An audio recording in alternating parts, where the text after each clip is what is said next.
Ötən həftənin sonu və Ramazan bayramı günlərində ard-arda 4 qeyri iş gününün olmasından istifadə edən əksər paytaxt sakinləri bölgələrdə istirahətə yollandı. Amma təəssüf ki, onlardan bir hissəsi geri qayıtmadı. Rayon daxili, rayonlar arası və digər magistral yollarda keçirdikləri qəzalarda həyatını itirənlər az olmadı. Baş Dövlət Yol Polis İdarəsinin açıqladığı statistika dəhşət saçır.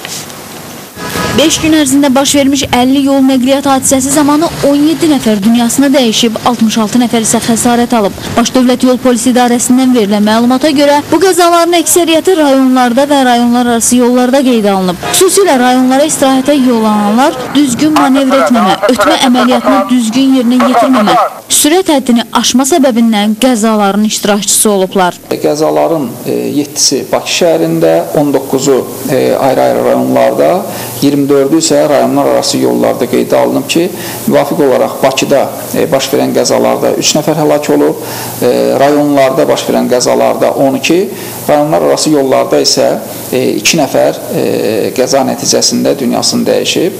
Yaralılardan Bakı şəhərində 14, rayonlarda 23, rayonlar arası yollarda isə 29 nəfər xəsarət alıb. Həmçinin piyada vurulması ilə bağlı 11 hadisə baş verib ki, 4 nəfər ölüb, 11 nəfər isə xəsarət alıb.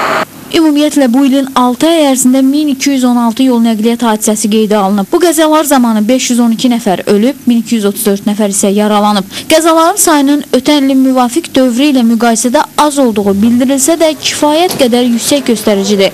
Bu statistikaya düşməmək isə öz əlimizdədir. Sükan arxasında oturduqda özümüzün və digər yol iştirakçılarının həyatı üçün məsuliyyət daşıdığımızı unutmayaq.